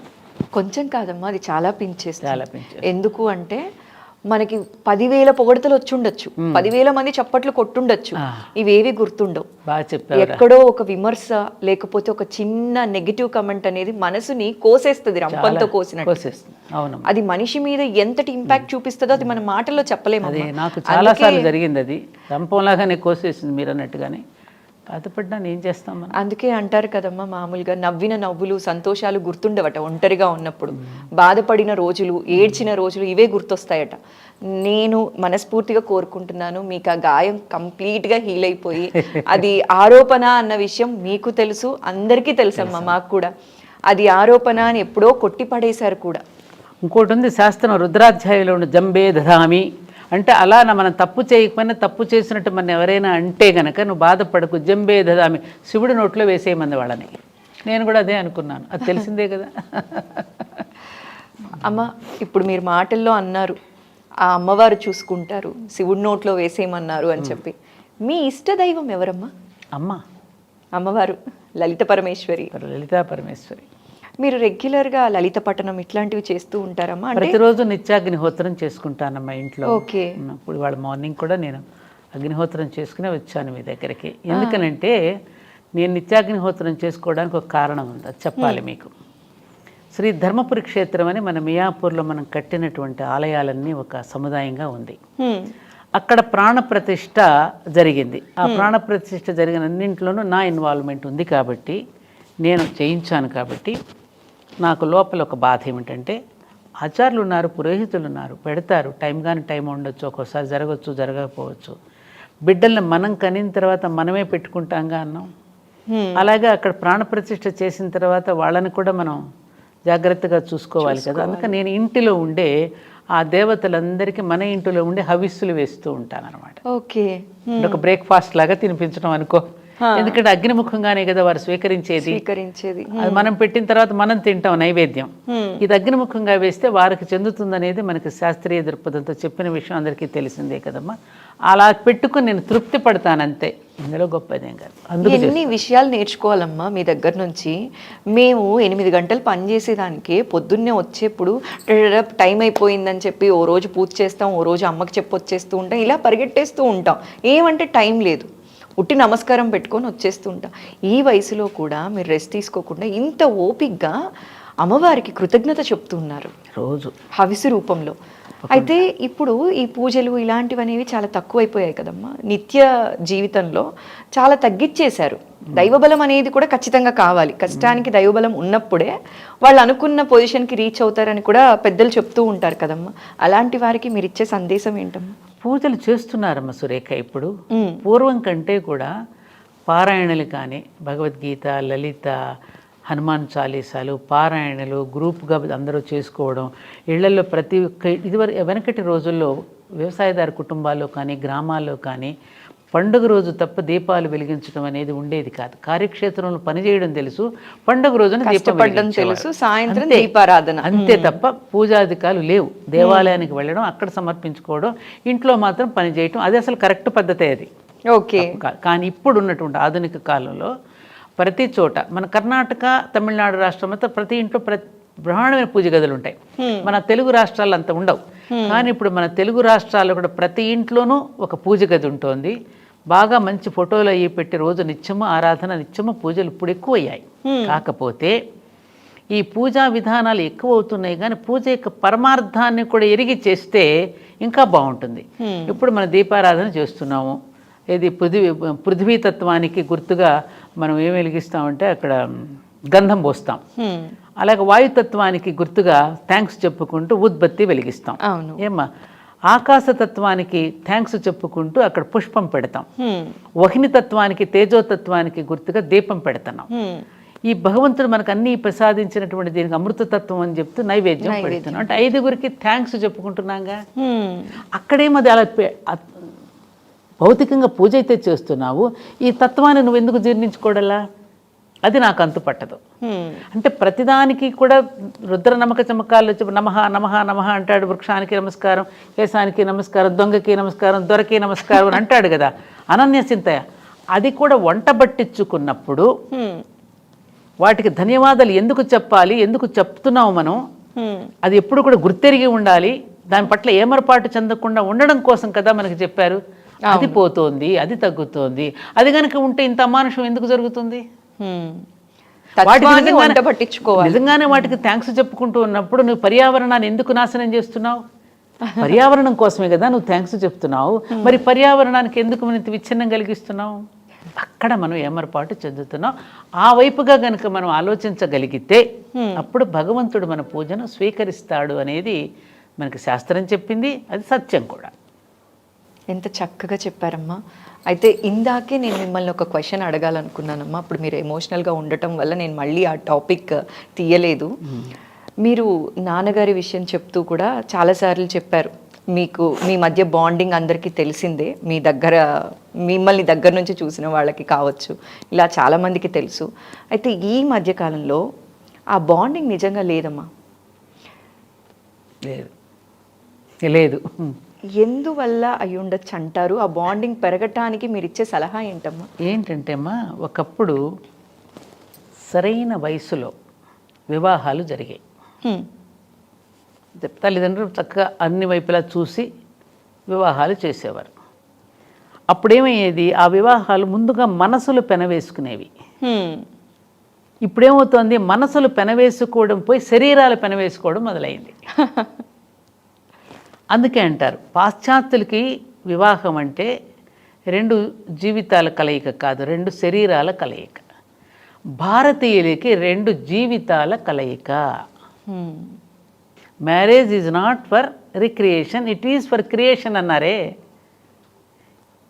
ఈ దాంపత్య యజ్ఞం అనేటువంటి సృష్టి నిలవడానికి భగవంతుడి చేత ఏర్పాటు చేయబడింది అనే సత్యం ఇప్పుడు పిల్లలకి ఎవరు చెప్తున్నారు? ఎంతవరకు నీకు ఫోటోషూట్స్, అసలు పెళ్ళిళ్ళకి వెళుతుంటే ఎవరినైనా నిండు మనసుతో ఆశీర్వచించే పరిస్థితులు కనపడుతున్నాయా తల్లి? చుట్టూ ఆ గొడుగులు పెట్టుకునే కెమెరాలు ఉంటాయి. ఎక్కడి నుంచో మనం విసిరేయాల్సి వస్తుంది అక్షతలు. అబ్బా ఎప్పుడు పిలుస్తారా అని గుంపుగా వెళ్ళిపోయి మనం చేస్తున్నాం తప్ప అటు వివాహం చేస్తున్న తల్లిదండ్రులు చెప్పడం లేదు, బిడ్డలకి తెలియదు పాపం వివాహం అంటే ఏమిటో. ఆ ఫోటోషూట్స్కి, ఈ భోజనాలకి, ఈ హడావుడికి, ఈ ఈవెంట్ మేనేజర్స్కి ఇస్తున్నటువంటి ప్రాధాన్యత రేపు జీవితంలో దాంపత్య జీవితాన్ని అనుభవించవలసినటువంటి వాళ్ళకి, 75 సంవత్సరాల జీవితాన్ని పంచుకోవలసినటువంటి వాళ్ళకి మనం ఏం చెప్తున్నాం? మాకు అలా చెప్పి పంపించారు మా తరం వాళ్ళకి. చెప్పింది మీరు తీసుకున్నారు కూడా. తీసుకున్నాం కూడా. ఇప్పుడు నిజంగా అందరికీ ఉన్నాయి ఇవి. ఈవెన్ ఎవ్వరు కూడా ఇందులో కూడా తక్కువేం కాదు. అందరికీ పెళ్ళి అయిన కొత్తలో ప్రతి ఇంట్లోనూ ఒక అమ్మాయి ఒక చోట నుంచి మరొక ఇంటికి వెళ్ళినప్పుడు ఆ వాతావరణానికి అలవాటు పడడానికి అందరికీ సమయం పడుతుంది. అప్పుడు మా అమ్మ వాళ్ళు ఏం చెప్పేవారు, ఈ మొక్కని ఇక్కడి నుంచి మరొక చోటకి మార్చినప్పుడు ఆ వాతావరణానికి అలవాటు పడి ఆ మొక్క మళ్ళీ చిగురించడానికి సమయం పడుతుందమ్మా. అలాగే మేమందరం కూడా అనుభవించాము, మీరు కూడా అనుభవించండి, తర్వాత మీరే చూస్తారు, ఓర్చుకుంటే ఓరుగల్ల పట్టణం లభిస్తుందమ్మా అని చెప్పేవారమ్మ వాళ్ళు. ఇప్పుడు నా బిడ్డ కష్టపడ్డం ఎందుకు, వచ్చేయమ్మా. అదే జరుగుతోందిగా ఇప్పుడు. అందులో ఒకళ్ళిద్దరు ఉన్నారు, షేర్ చేసుకోవడానికి 10 మంది పిల్లలు లేరు ఇవాళ, ఒకరినొకరు ఆదుకోవడానికి చెప్పడానికి. అది ఇంకా అయిపోయింది. అందులో బాగా అనుకోకుండా అనవసరపు డబ్బు ఒకటి వచ్చేస్తుంది, అందరికి ఈజీ మనీ వచ్చేసింది, జీతాలు పెద్ద పెద్దగా ఉంటున్నాయి, అందుకని నాకుండగా నేను సంపాదించుకుంటాను ఇంకా నాకేంటి అనేటటువంటి ఇది వచ్చింది. ఈగోస్. ఇది తెలియకపోవటం వల్ల జీవితపు విలువ. సీతాదేవికి పెళ్ళి నిశ్చయం అయిపోయి జడేస్తుంటుంది సునయన. జడేస్తుంటే అప్పటి వరకు ఇట్లాగే జుట్టు ఆడుకుంటూ పాడుకుంటూ చిన్న కన్నెపిల్లగా ఉంది కదా జుట్టు మామూలుగా వేసుకుని, అమ్మ ఎప్పుడు వేయలేదు, వాళ్ళు ఎందుకు ఇట్లా జడేస్తున్నావు అని అంటుంది. ఎంత బాగా చెప్పించారంటే దానిలో, చూడమ్మా నువ్వు ఇక్కడ నుంచి మరొక ఇంటికి వెళ్తున్నావు కదా, అక్కడ అనేక రకాలుగా ఉంటారు వ్యక్తులు, వాళ్ళందరినీ ఇక్కడ ఒక్కొక్క పాయనే నేను ఎట్లా అయితే నేను శృతి కలుపుతూ నేను అల్లుతున్నానో అలా కుటుంబంలోని ప్రతి వ్యక్తితో వాళ్ళు అల్లుకుపోవడానికి గుర్తుగా నీకు జడ వేస్తున్నానమ్మా అని చెప్తుంది. ఓ ఎంత చక్కగా చెప్పారు అసలు. ప్రతి వెంట్రుకని కూడా మనం దువ్వేటప్పుడు పిల్లలకి అంతే కదా, అన్నింటినీ కలిపి ఒక ముడేస్తాం కదా, అట్లాగే కుటుంబం అంతటినీ కలిపి ఒక చోట ముడి వేయడం కోసం జడ వేసుకున్నప్పుడల్లా ఆ మాట గుర్తొస్తుంది. అలా చెప్పి అలా ఎవరు చెప్తున్నారు ఇప్పుడు? ఎవరు చెప్తే ఎవరు స్వీకరిస్తున్నారు గనక. అంటే ఆ నకారాత్మకమైనటువంటి భావాలు ఎక్కువగా పెరిగిపోతున్నాయి, సకారాత్మక భావాలు తగ్గిపోతున్నాయి. నెగటివ్లో దృష్టిలోనే చూస్తున్నారు, ఇటు పాజిటివ్ దృక్పథంలో చూడటల్లా. అమ్మ కోప్పడుతుందమ్మా, అత్తగారు చెప్తారు, అమ్మ చెప్పినప్పుడు నువ్వు పాజిటివ్గా తీసుకుంటున్నప్పుడు అదే అత్తమ్మ భర్తను నీకు పేగుని పంచి ఇచ్చింది నీకోసం అని చెప్పి ఒక మంచి విషయాన్ని చెప్తే ఆ కుటుంబాన్ని తరతరాలకి కూడా సాంప్రదాయాన్ని నిలబెట్టడానికి ఆ ఇంటి పద్ధతుల కోసం అని చెప్పి చెప్తాం మనం ఎవరమైనా. అవును. దాన్ని ఏం చేస్తున్నారు వీళ్ళు నెగటివ్గా తీసుకుంటారు. ఇప్పుడు అత్తగారులు అలా లేరుగా, ఎడ్యుకేటెడ్ అయ్యారుగా ఇప్పుడు. ఆ రోజుల్లో అత్తగారులు అంటే నిజంగానే బాధలు పెట్టారు, బాధలు పడ్డాం, అందరికీ ఉన్నాయి అవి. అది తీసుకునేటటువంటి దీంట్లో వస్తుంది అనమాట. పెళ్ళి అంటేనే చీకట్లో భానమమ్మ, కాకపోతే చిన్న చిన్న వాటికి కూడా విడిపోకుండా దాన్ని కలిసి మెలిసి ఉంటే బాగుంటది అని చెప్పి మీ ద్వారా చెప్పాలి అనుకున్నానమ్మా, చెప్పించాలి అనుకున్నాను. అదే అమ్మ, ఇంకొక చిన్న పర్సనల్ క్వశ్చన్ అమ్మ, మళ్ళీ తప్పలేదు తల్లి, అడుగమ్మా. అమ్మ, నాన్నగారి గురించి మనం మాట్లాడాం. నాన్నగారికి మీకు మధ్యనున్న బాండింగ్, మీకు పిల్లలకి మధ్యనున్న బాండింగ్ ఎలా ఉండేదమ్మా? మీరేమో ఉద్యమాలని అటు ఇటు ఎప్పుడు బిజీగానే ఉండేవాళ్ళు ఎక్కువ. సో ఎలా బ్యాలెన్స్ చేశారమ్మా? పిల్లల్ని ఎలా చూసుకునేవాళ్ళు? మీ ప్రొఫెషనల్ లైఫ్ని ఎలా మేనేజ్ చేసేవాళ్ళు? ఇక్కడ ఒకటి వచ్చిందమ్మా, పిల్లలు మిమ్మల్ని బాగా మిస్ అయ్యారా? చాలా మిస్ అయ్యారు. అప్పుడు మీకేం అనిపించలేదా అమ్మా? అంటే ఫస్ట్ ఇప్పుడు బాధపడుతున్నా. ఇప్పుడు బాధపడుతున్నారు. ఇవాళ నాకు మిగిలి ఉన్న బాధ అదొక్కటే. ఎందుకనంటే నాకు ఎప్పుడు కూడా జగమంత కుటుంబం నాది అనుకునే భావన నాది. నాది కొంచెం ప్రేమతత్వం, అందరినీ ప్రేమించే హృదయం నాది. ఎవరిని త్వరగా నేను తిరస్కరించను, నన్ను అవమానపరిచిన వాళ్ళని కూడా ప్రేమిస్తూనే ఉంటా. నాకున్నటువంటి స్వభావం ప్రవృత్తి. మా అమ్మ కూడా చిన్నప్పుడు అనేది ఇలాగే. అయితే ఈ విషయంలో ఏమిటంటే 2 బాటిల్స్ 1 కార్క్ ఉంటే ఏమవుతుంది? 2 సీసాలకి ఒకటే మూత. ఒకదానికి పెట్టాల్సి వస్తుంది, ఒకదానికి పెట్టకపోతే అందులో ఈగలు పడతాయి. ఇందులో పెట్టకపోతే ఇందులో ఈగలు పడితే, అందులో పడితే ఇందులో ఈగలు పడతాయిగా. ఈ రెండింటిని బ్యాలెన్స్ చేసుకోవటం అనేది కొంచెం కష్టతరమైన విషయమే. అందులో నాకు ఈ పాజిటివ్ థింకింగ్ ఇదంతా ఎక్కువగా ఉండడం వల్ల మా పిల్లలు చాలా నష్టపోయారని నేను గట్టిగా ఒప్పుకు తీరవలసిందే. నష్టపోయారు. ఎందుకంటే వాళ్ళకి మంచి తెలివితేటలు ఉన్నాయి, సామర్థ్యం ఉంది, మంచితనం ఉంది, నాలెడ్జ్ ఉంది. వాళ్ళకున్నటువంటి రంగంలో వాళ్ళని ఇంకా మళ్ళీ తీసుకుని వెళ్ళి నేను ఇంకా రాణించేటట్టు కనుక చేయగలిగితే వాళ్ళ సొసైటీలో నా పిల్లలిద్దరూ కూడా మంచి టాప్ దీంట్లోనే ఉండేవారు. అది నేను చేయలేకపోయాను. అది నిజంగా అంటే ఒక రకంగా వాళ్ళ జీవితాలని వాళ్ళు ఎలా చేస్తే వాళ్ళ జీవితాలు ఇంకా బాగా పైకి వెళ్ళగలిగారు అనే విషయంలో నేను నిర్లక్ష్యం చేశానా, శ్రద్ధ పెట్టలేకపోయానా అనేది అప్పుడప్పుడు నన్ను బాధ పెడుతోంది. ఇది ఒక రకంగా నా బిడ్డలు నన్ను క్షమించడానికి తప్పేది. అయ్యో, క్షమించరాని తప్పు అనేది చాలా పెద్ద. వాళ్ళ జీవితాలని ఇది చేసుకునే హక్కు నాకు ఎక్కడదమ్మా? వాళ్ళని కూడా పట్టించుకోవాలి కదా. మహాత్మా గాంధీ పిల్లలు కూడా మహాత్మా గాంధీని తిట్టుకున్న వాళ్ళే. అంటే ఆయనతో పోలుస్తలేదు నేను. ఎందుకంటే ఇట్లాంటి కార్యక్రమాల్లో మనం పడిపోయినప్పుడు కొంత సమయం వాళ్ళకి మనం తక్కువగా ఇవ్వడం జరుగుతుంది. దానివల్ల కొంత వాళ్ళు నాకు చాలా సహకరించారు. నేను జీవితంలో రుణపడి ఉన్నాను అంటే నా బిడ్డలిద్దరికీ రుణపడి ఉంటాను. దానివల్ల మీకు మీ పిల్లలకి గ్యాప్ ఏమన్నా వచ్చిందంటారా అమ్మ? ఎప్పుడైనా కోపం, ఇప్పటికీ అలా మాట్లాడటం? అప్పుడెప్పుడైనా మాటల్లో పాపం నిరుత్సాహం వెళ్ళిపుచ్చుతారుగా. అలా నువ్వు ఆ రోజున అలా చేసుంటే మేము ఇలా అయ్యేది కాదు కదమ్మా అనేది ఉంటుంది కదమ్మా, సహజం కదా వాళ్ళకి. సహజం, నేను ఒప్పుకుంటాను, అది ఐ అగ్రీ. కానీ మీరన్నట్టు జగమంత కుటుంబం అని చెప్పి చాలా మందిని ఇన్స్పైర్ చేశారు, చాలా మంచితనాన్ని నేర్పించారు, సనాతన ధర్మాన్ని కాపాడారనే చెప్పాలి. భారతీయం అనేది మాకు నిలువెత్తు బంగారంలా మా ఎదురుగా ఇవాళ కూర్చున్నట్టు కనిపిస్తున్నారమ్మా. ఎందుకంటే మనం చెప్పేది ఒకటి చేసేది ఒకటి ఉండకూడదు. మనకు పెద్దలు ఏం చెప్పారు? మనం ఋషుల యొక్క సంతానం అన్నారు. దీనికి వచ్చిన ఎగ్జాంపుల్ చెప్పచ్చా మీకు? ఖచ్చితంగా అమ్మ, చెప్పండి. ఒక రాజుగారి దగ్గరికి ఒక సన్యాసి దర్శించడానికి వెళ్తాడు. వెళుతుంటే ఆ భటులందరూ వచ్చి, రాజుగారు ఇప్పుడు మీకేం సమయం ఇవ్వరు, మీరు వెళ్ళి రావచ్చు అని చెప్పి ఆయనకి అపాయింట్మెంట్ ఇవ్వకుండా పంపిస్తారు. ఓకే. పంపిస్తే అతను వెళుతుంటాడు, ఆయన సోదరుడు వచ్చి వెళ్ళాడని చెప్పండి అని చెప్తాడు ఈ సన్యాసి. ఓకే. ఈ మాట వెళ్ళి రాజుగారికి చెప్తారు, మీ సోదరుడు అండి వచ్చి వెళ్ళాడు అని. రాజుకు కోపం వచ్చి, నాకు సోదరుడా?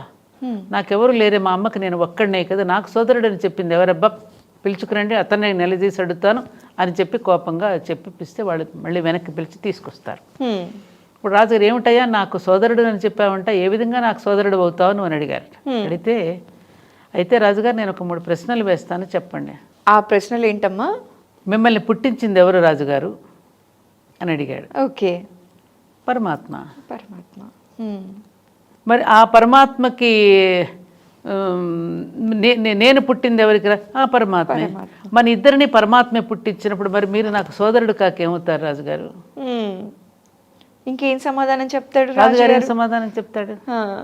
మీ జన్మకారం ఎవరు అంటే ఆ పరమాత్మే కదా, ఎవరికైనా పరమాత్మేగా తన తండ్రిని ఇచ్చింది, ఆ రూపం ఇచ్చింది. మరి నన్ను పుట్టించింది ఎవరు రాజుగారు? పరమాత్మే. మరి మన ఇద్దరు తండ్రి పరమాత్మ అయినప్పుడు మీరు నాకు సోదరుడే కదా అంటాడు. ఇది కదా మన వసుధైవ కుటుంబకం అని ఒకవైపు చెప్తూ, జగన్మాత సంతానం అని మనం ఒకవైపుని చెప్తూ, ఆ జగన్మాత సంతానమే మన చుట్టూ ఉన్నారని తెలిసినప్పుడు మరి ఎవరిని ప్రేమించకుండా ఎలా ఉంటాం మనం? పరమాచార్య ఇక్కడ ఒక్క మాట గుర్తు చేయాలి, ప్రతిరోజు నేను గుర్తు చేసుకునే మాట అది. పరమాచార్య గారు. ఆయన అంటారు, భగవత్ సాన్నిధ్యం అందరికీ లభించడం లేదు, అదేదో నా దగ్గర దొరుకుతుందని చెప్పి వాళ్ళ కష్ట సుఖాలు నాతో చెప్పుకుని అమాయకంగా తృప్తి పడుతూ వెళ్తూ ఉంటారు. అయినా వీళ్ళ కోసం కాక, వీళ్ళ కష్టాలు వినడం కాకపోతే నేనెందుకు జీవించి ఉండాలి అన్నారు స్వామీజీ. అలాంటి మహానుభావుల దగ్గర ఇవాళ ఎంతమందికి సాన్నిధ్యం దొరుకుతుంది చెప్పమ్మా? మరి ఎవరికి చెప్పుకుంటారు ఈ కష్ట సుఖాలు? అదిగో మిమ్మల్ని వాళ్ళు దూరం చేస్తున్నారు కాబట్టి మా దగ్గరికి రండి అని ఇంకొకళ్ళు సంకనెత్తుకుంటారు. అవునా కదా? అలా జరుగుతుందా లేదా? అలా జరగడం వల్లే కదమ్మా ఈ మత మార్పులు. ఎందుకనమ్మా ప్రపంచమంతా ఉన్న సనాతన ధర్మం ఒక దేశం ఇంకా మిగిలాం, ఆ దేశంలో కూడా సగంగా మిగిలిపోతున్నాం. కారణం ఎవరు ఎవరు ఎవరు ఎవరు? మనం కాదా? మనమనే చెప్పాలి. అది మనం క్వశ్చన్ చేసుకోవద్దా? పక్క మతం వాళ్ళు వాళ్ళకి జరిగిన మంచిని ఖచ్చితంగా చెప్తున్నారు, 100 మందికి ప్రచారం చేస్తున్నారు. మన వాళ్ళు ఎంతమంది చెప్తున్నారమ్మా? ఎంతమంది చెప్తున్నారు? దేవుడి ద్వారా జరిగిన మిరాకిల్స్ ఎంతమంది చెప్తున్నారు? ఆ చెప్పుకోవడం అనేది మన రక్తంలో లేదు, మన గొప్ప మనం చెప్పుకోం. ఆ చెప్పుకోకపోవడం ఇతరులని అవకాశంగా తీసుకుని వాళ్ళు చెప్తున్నారు. నిలుస్తుంది? అది నిలవదు కదా. సత్యం సత్యమే కదా. ఇవాళ కాకపోతే రేపు ఇవాళ ప్రపంచ దేశాలనే భారతదేశం అయిపోయి ఎందుకు చూస్తున్నాయి, ఎందుకు నేర్చుకుంటున్నారు అక్కడ వేదాలు ఇవాళ ప్రపంచ దేశాల్లో, చాలా దేశాలలో? అదేదో పరమార్థం గుర్తించే కదా అంతమంది అని గ్రంథాలు రాశారు. పాల్ బ్రంటన్ దగ్గర నుంచి అనేక మంది, మన ఐన్స్టీన్ లాంటి మహానుభావులు ఎందుకు పొగిడారు మన దేశాన్ని? కాబట్టి ఇవన్నీ వస్తాయి, కాలక్రమాలు అన్నీ మారుతాయమ్మా. కాబట్టి నువ్వు అడిగిన దానికి ఆ ఒక్కటి నాకు కొంచెం బాధ ఉంది. ఇక నాకు జీవితంలో లక్ష్యాలు కూడా ఏమీ లేవమ్మా. అనుకున్నది ఆ కార్యక్రమం పూర్తి చేశాను. ధర్మపురి క్షేత్రం పూర్తి రూపం దాల్చింది. హాయిగా చక్కగా అందరూ కాసేపు ప్రశాంతంగా ఆ ధర్మపురి క్షేత్రంలో కూడా నేను కోరుకునేది ఒక్కటే, వచ్చిన ప్రతి ఒక్కరికి కూడా ఎక్కడా లెగండి పొండి అనేవాళ్లే కానీ అక్కడికి వస్తే అనేక మండపాలలో కూర్చుని ఆ కాసేపు వాళ్ళు సేదదీరి నాకు ఈ కాసేపు మంచి ప్రశాంతత లభించిందని ఆ ప్రశాంతత ఫీల్ అయ్యి వెళ్ళిపోతుంటే మేము ఆనందపడుతూ ఉంటానంతే. అదే నాకు, ఇంకేం లేదు. రోజు చక్కగా మంచి మంచి రాధాకృష్ణ, జానకిరాముడు, మహాభారతం ఇవన్నీ వస్తున్నాయి. వాటిని చూస్తూ ఇదిగో ఎప్పుడన్నా నాకు నచ్చి మీలాంటి వాళ్ళు ఇలా పిలిస్తే 2 మాటలు చెప్పడం తప్ప ఇంకా నాకు జీవితంలో ఏ ఆలోచన లేదు, ఏ లక్ష్యము లేదు, ఏ ఉద్యమము లేదు. సో మొత్తానికైతే ఇప్పుడు సంతోషంగానే ఉన్నారు కదమ్మా, మనస్ఫూర్తిగా హ్యాపీగా? మీరు అనుకున్నవన్నీ చేశారు, చాలా సంతోషంగా ఉంది. ఇట్లా అనిపిస్తే ఇట్లా చేసేసేవాళ్ళు. రేపు 22న అయోధ్యకు కూడా వెళుతున్నాను దర్శించుకోవడానికి, ఆహ్వానం వచ్చింది. ఇంకా అంతకంటే ఏం కావాలమ్మా జీవితానికి? ఇంకేం కావాలి? నాకు అన్నీ ఇచ్చాడు. అదొక్కటే నన్ను అప్పుడప్పుడు బాధ పెట్టేది, ఆ విషయం ఒక్కటి తప్ప ఇంకేం లేదు. ఆ బాధ కూడా అలా వెళ్ళిపోవాలమ్మా. ఏదో అంటారు కదా, కొండలాగా వస్తుంది వెంటుక లాగా వెళ్ళిపోతుంది అంటారు చూసారా, అలా ఆ బాధ కూడా త్వరలో వెళ్ళిపోవాలి. త్వరలో కాదు, ఈ క్షణం నుంచి వెళ్ళిపోవాలని మనస్ఫూర్తిగా కోరుకుంటున్నానమ్మా. మీలాంటి వారు అసలు బాధపడకూడదు. బాధపడనమ్మా, పరమాచార్య చెప్పినయే నాకు ఆదేశం అమ్మా. ఆయన అన్నారు, పాపము అనే రోగానికి దుఃఖము అనేది ఔషధం. ఎంత గొప్ప మాట! ఆ కన్నీటితో ఆ ప్రక్షాళన అయిపోతుంది, అది పాప ప్రక్షాళన జరుగుతుంది. భీష్ముడు కూడా మన అంటున్నాడు మహాభారతంలో, దుఃఖం అనేటువంటి ఆత్మకు గంగా స్నానం వంటిది. దుఃఖం అనేది ఆత్మకు గంగా స్నానం వంటిది. ఎంత ఎంత మంచి గొప్ప మాట! అలాంటప్పుడు ఇంకా దుఃఖం గంగా స్నానం చేస్తే అయిపోయింది, పవిత్రత దొరికింది, దాంతో ఆత్మ ప్రక్షాళన అయిపోయిందిగా గంగా స్నానంతో. అందుకే ఆత్మలింగేశ్వరుని గంగా స్నానం మాత్రమే పెట్టాను మా ధర్మపురి క్షేత్రంలో. ఓన్లీ గంగాజలంతోనే అభిషేకం అక్కడ, అందుకే పెట్టాను అది. అక్కడ కూడా చాలా ప్రశాంతంగా ఉంటుందమ్మా. మీరు ఎప్పుడైనా గుడికి చూసారా? వెళ్ళినా కూడా చూసానమ్మా. ఎంత ప్రశాంతంగా ఉంటుందో అసలు. అక్కడికి వెళ్ళి ఇంకా అలా కూర్చొని అలా వచ్చేస్తే దైవనామ స్మరణలో కాసేపు సాధన చేసుకున్న వాళ్ళం అవుతాం. అంతే తల్లి. అతి అదృష్టం ఉంటే తప్ప అక్కడికి రాలేమేమో అనిపిస్తుంది. అలాంటి దైవ కార్యాలు చేయాలంటే కూడా దేవుడి ఆజ్ఞ లేనిది చేయలేమమ్మా. ఆయన ఆజ్ఞనమ్మా, గురువు ఆజ్ఞ, అమ్మాయి దైవాజ్ఞ. అమ్మ, మీ విలువైన సమయాన్ని ఈరోజు మా ఐ డ్రీమ్ కోసం వెచ్చించి చాలా చక్కటి ఇన్ఫర్మేషన్ మా ప్రేక్షకులతో పంచుకున్నారమ్మా. జై శ్రీరామ్. మంచి తల్లి, నమస్కారం అమ్మ. జై శ్రీరామ్.